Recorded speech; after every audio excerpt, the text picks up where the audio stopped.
저희 쪽 의뢰인, 그러니까 임대인 입장에서는 이거 판사가 이렇게 판단을 했는데 좀 웬만하면 판결도 그렇게 나올 것이고 수용을 해야 되는 것이 아니냐. 근데 저는 저희 쪽 의뢰인 분이 손해배상을 할 가능성은 굉장히 낮다라고 판단을 했고요. 그래서 결국에는 저희 쪽 의뢰인 임대인은 일체의 손해배상을 할 의무가 없다라는 판결을 받게 되었죠. 안녕하세요, 최석호 변호사입니다. 오늘 소개드릴 성공 사례는 요즘 좀 비가 많이 왔었죠. 비가 올 때마다 생각나는 주제인 누수에 관한 사건입니다. 작년에 있었던 일인데요. 저를 찾아온 분은 상가의 임대인분이었습니다. 임대인분은 비가 한바탕 크게 온 다음에 임차인으로부터 그 상가에 물이 새가지고 자기가 큰 피해를 봤다라고 얘기를 들었다고 했습니다. 그래서 일단 이 임대인분, 임차인이 좀 딱하기도 해가지고 월세를 한 달 감면을 해주기도 했는데, 문제는 이제 임차인분이 얼핏 듣기로는 누수가 발생했을 때 임대인에게 소리 의무가 있다라고 판단을 해가지고 누수의 원인이 어디 있는지는 모르고 임대인분한테 수리를 해달라고 요구를 했었죠. 근데 이제 임대인분은 그 누수의 원인이 어디 있는지도 모르는데 당장 내가 돈 들여서 수리하기는 좀 곤란하다, 월세도 감면해줬는데, 그러다 보니까 이 임차인분이 처음에는 이 누수의 원인이 어디 있는 건지 법원을 통해서 감정을 신청했습니다. 감정을 해보니까 이 누수가 이분이 쓰던 그 층의 전유 부분에서 발생한 것이 아니라 그 위층 공용 부분에서 발생했을 가능성이 있다 판단을 하는 감정 보고서가 나온 겁니다. 이쯤 되면은 이제 웬만한 임차인 분들은 더 이상 이제 임대인 분을 상대로 뭔가 손해배상을 청구하기보다는 그 위층에 있는 임대인 아니면은 그 공용 부분을 관리하는 주체 이쪽에다가 손해배상을 청구했을 텐데, 이 임차인분은 좀 특이하게도 위층 임대인은 물론이고 이제 본인이 쓰는 층 임대인을 상대로도 그 자기 누수 피해로 인한 손해를 계산해달라고 청구를 했던 겁니다. 임대인 입장에서는 자기한테 의무가 없는 것 같은데 소송을 얻어맞으니까 변호사를 찾아오게 된 것이고요. 그래서 저희 쪽의 대응은 사실 단순했습니다.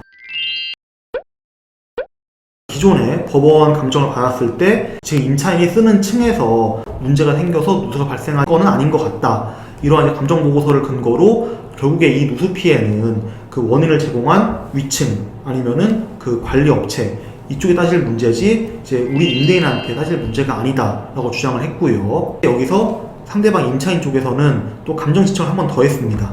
왜냐하면 감정 신청을 한 번 더 했을 때 경우에 따라서 자기가 쓰고 있는, 그러니까 우리 쪽 임대인의 책임이 드러날 수도 있다라고 판단을 했던 것 같은데요. 그때 이제 감정인이 관련된 사람들, 우리 쪽 임대인, 그리고 위층 임대인, 그리고 관리단을 동시에 현장에 불러 모아가지고 어떻게 그 감정을 진행할지를 논의하면서 진행을 했었거든요. 저도 이제 그 참석을 해가지고 누수 피해에 대해서 그 누수 부위를 좀 다 짚어주면서 누수가 발생한 부위의 바로 위층 그리고 그 사이 이 부분에 관해서 확실하게 감정을 좀 진행해달라. 감정인이 감정을 해본 결과 두 번째도 마찬가지로 우리 쪽 층에서 문제가 있을 가능성은 거의 없고 결국에는 위에 층이나 공용 부분에서 문제가 발생했을 가능성이 굉장히 높다, 이런 똑같은 내용의 감정 보고서가 나오게 되었습니다. 그래서 그 다음부터는 일사천리였습니다. 물론 이제 재판부에서는 좋게 해결하는 게 좋다 보니까 이제 우리 쪽 임대인 그리고 위층 임대인 그리고 관리단이 공동으로 손해배상을 할 거를 좀 권유하는 파역 공고 결정을 내리기도 했습니다.